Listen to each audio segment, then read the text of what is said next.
What's up, folks? This is Dan from Discern. Not a whole lot of music came out last Friday, very slim pickings, so I decided to go back and check out an album that I missed when it dropped a few months ago. It's an album that, just passed me by at the time, but this week seemed like a good fit to drop it in, so here goes. These are my thoughts on the most recent release from Derek Minor, Reflection. Derek Minor, formerly known by the name Pro, is a hip-hop artist, rapper, producer, and all-around hard-working creative. Since his debut mixtape in 2006, he has put out loads of material, totaling up to 7 mixtapes, 5 full-length albums, a handful of collaborative releases, and an EP. And on top of that, he started his own label, Reflection Music Group, often just called RMG, and even joined up with Reach Records for a couple releases. So with this new album, his 6th full length, he's having to push further and broader in order to keep from retreading old ground. And you can definitely see a progression from his early work to his recent work. The production, the flow patterns, lyrical wordplay, his songwriting, even his lyrical themes have all seen changes. And that's, to be expected, of course. No artist who loves what they do is going to sit in a creative rut for years and years spinning the same old thing. And if they do, they won't last. But the real question is, have these changing aspects of Derek Minor's music, been for the better or for the worse? Which direction is he headed in? In my opinion, because art is very subjective and personally interpretable, I think his production has excelled the most. From simple amateur beats that just go round and round, not a whole lot of variability or changing it up, to hard-hitting bangers and complex arrangements just packed to the gills with delicious synths. That's hard to say. Delicious synths and effects and samples. I think his wordplay, too, and his flow has improved over the years. He's always been sort of a goofball, not shying away from corny puns or embracing silly immaturity. But he's grown in his use of clever metaphors and surprising turns of phrase. Listening to him now, there's just a lot more meat on the bones. It's like he's saying more with less. So on this album, this new album, in terms of production, it's as varied as his last few records. It's varied in subgenre or style, but it's also varied in what works and what doesn't work. The hard-hitting tracks, which are generally the ones where he's on the offensive, flexing his muscles a bit, they really do connect their punches. On the track Believe It, the pulsing bass is thick and dominating, while its pitch deeply bends with intensity, and Derek's vocal energy rides fiercely right along with this track, and you can tell, he's really worked up at times. On the track Judo, a myriad of crispy sounds and effects sort of sprinkle the driving bass pattern and keep the song heavy but nimble. This approach, seemed to be tried in the track Hold Up as well, but I think the electric guitar solo at the end, which is a very adventurous decision on a hip hop track to put a guitar solo in at the end, muddied the waters a bit too much, felt pretty out of place. There's the track Real Ones, not The Real Ones. It's more of a trap standard, but it packs a lot of these distorted synths and that sharply cut through the mix. They make the whole track sound sort of pleasantly messy. And this is another one where Derek's vocals, get so hyped he almost certainly covered his studio mic in spit. There's also some R&B ballads and poppier dance production in the track listing as well. Songs like Things Fall Apart, Love Go High, Change the World, which is a song that is a little sickeningly cheesy. It honestly sounds like something from Matt Carney. Seriously, it's strange. And there are a few more laid-back tracks, like Live, a deeply personal song about Derek's 2 sons, which has a warm gospel music sort of vibe on it, and the track I'm Good, which probably has the most intriguing production on the album. The first half of the song flips back and forth between an ethereal sleepy atmosphere backed by a sluggish halftime trap beat, and a full-time sort of doubled tempo section led by an acoustic drum groove paired wonderfully with Derek's punctuated flow. And about halfway through the song, these colorful keys or synth pads take over and lift the song from this darker feeling into a much brighter second half. And the beat in this later half is light and playful, it's delightfully bouncy, and Derek's flow is equally light footed, quickly shifty. It's amazing that this one song does a good job of having like three different personalities in one body, and it transitions between them really effortlessly. In terms of rap vocals, the most notable aspect of this album as a whole is the fact that there are no rap features. After the album came out, Derek actually said that he was initially going to have no features on the album at all, no singers or anything. But he did end up featuring some vocalists on a few of the tracks, including a track with a solid feature from BJ the Chicago Kid, who has worked with some big names in hip hop such as Kendrick Lamar and Kanye West. On past albums from Derek Minor, I think his features, especially his RMG features, the rap features, Chad Jones, Cannon, Tony Tillman, those folks, these features really added a lot to the flavor and attitude of those albums. So I'm a little bummed that those folks didn't show up here. And it kind of feels like a missed opportunity, primarily because this album is so focused on the theme of his label, Reflection Music Group, that the central core of this album, Reflect God, Reflect Greatness, is the same beating heart of his label. Even the album title, Reflection, partially shares its name with the label. So to bring those fellow label mates onto this record would have been a perfect fit, would have fit like a glove. And being without them, I do think the album lost something great that, maybe could have been. But anywho, taking the album for what it is, I think the bars are kind of hit and miss. Honestly, I think they hit more than they miss.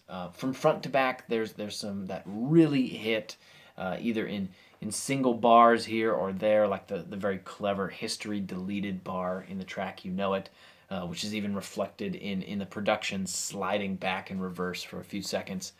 Or in whole verses, like on the track Judo or the track Believe It. But in the same way, there is some that really miss. Again, in little bars like this line, this true religion you can't buy at the store though, you dodo. Top notch.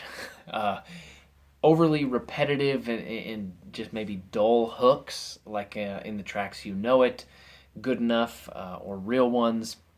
And in whole verses sometimes, like on the track Change the World, which sounds like it was written from a collection of phrases heard on K-Love.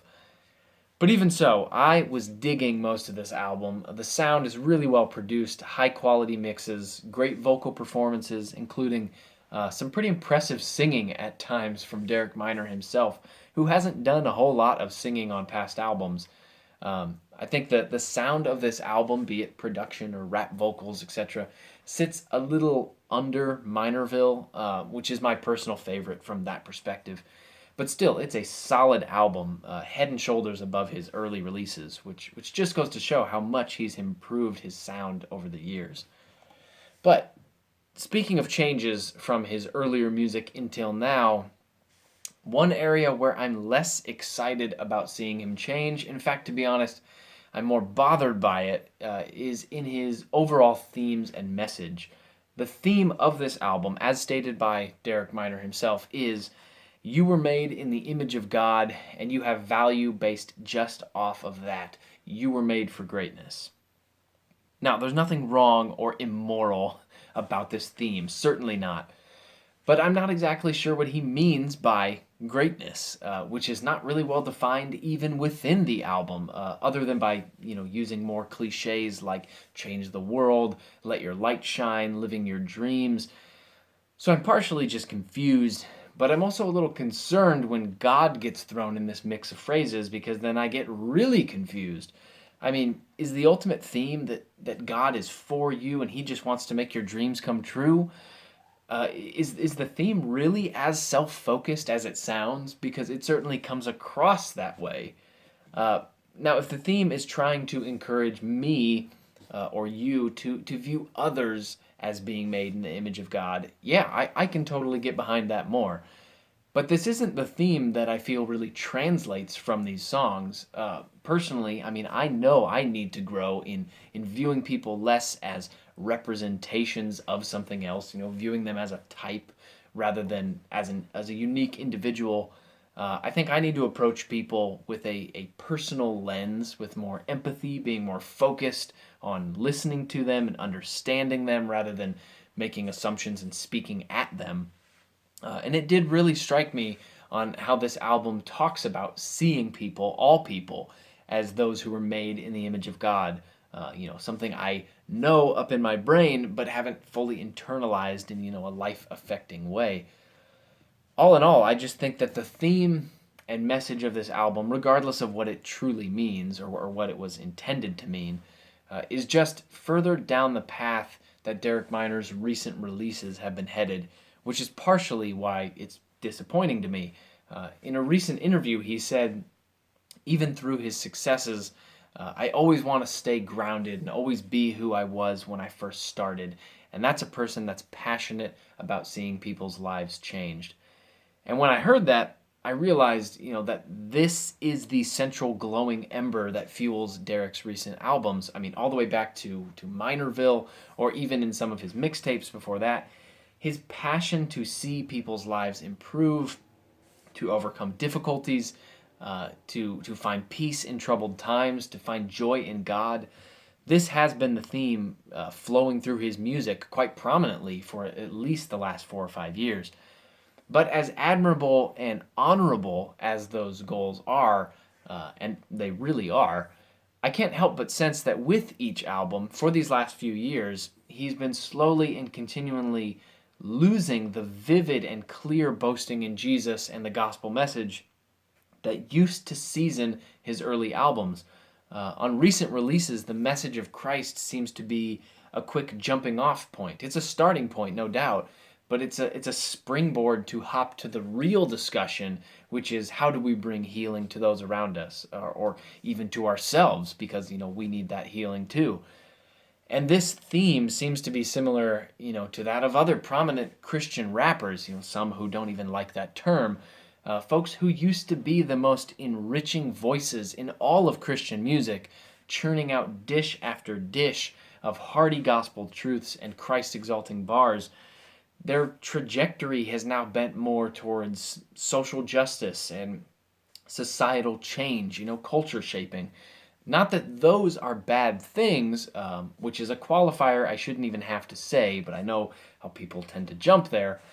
But there is a message, there is one message that is the power of God for salvation, one message that will bring change to those in whom the Spirit works, and that's the message of the gospel of Christ. And the more muted or generalized that message becomes, the more these albums start to feel like religious, moralistic pep talks, trying to urge you to do it for the Lord and keep your head up, keep going hard, keep striving, rather than urging you to continually be looking to Jesus, the one who has done it all and secured your eternal relationship with God.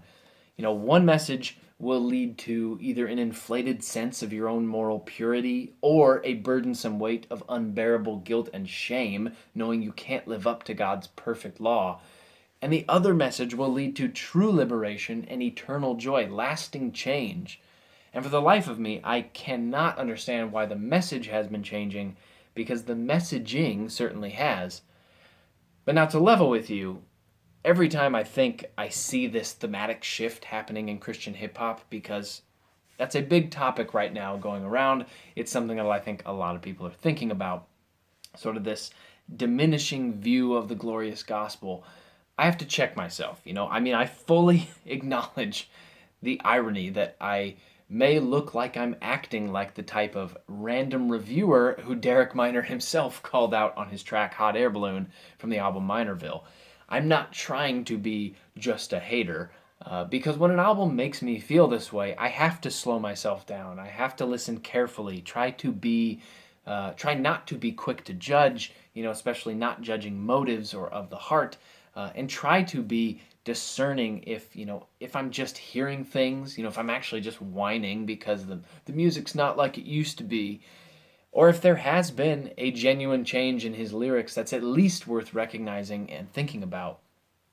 But then, of course, you have to ask yourself, who cares? I mean, even if the new music isn't as gospel drenched as you wish, is that so bad? I mean, can Derek Minor not talk about the change he hopes to see and fight for in this world? Is that so wrong? Well, of course, any artist has the right to create anything they want, tackle any variants of topics, and tackle those topics any way they want to. But as I already said, the good news about Jesus is the conduit by which lives are changed, and even Derek Minor has said that he wants to see lives changed. So if that gospel conduit seems to be shrinking or fading into the background or being overly generalized, I don't think I'm crazy to say that that's troublesome. There's links down in the description box below this video to hear this album for yourself. If you haven't heard it yet, I recommend it. I really do. Sonically, it's a pretty good record. Definitely worth spinning. Lyrically, I'm not totally sure yet how to feel about it, but you shouldn't shun it. It's still worth thinking about. Still plenty of good things in there. I also put a link to Derek Minor's Twitter down below this video for those who are interested. And with that, this lengthy video comes to a close. Thank you for watching this album review. If you enjoyed this video, I encourage you to subscribe to the channel. New album reviews just like this release every Friday. If you have a question or a comment for me about this album, about my thoughts about this album, or about something else, you can comment below this video. You could tweet at me at discernreviews, or you can send me an email, discernreviews@gmail.com. Have you listened to this album from Derek Minor? What do you think of it? The production, Derek's rap style and poetry, the lyrics, good or bad? What do you think?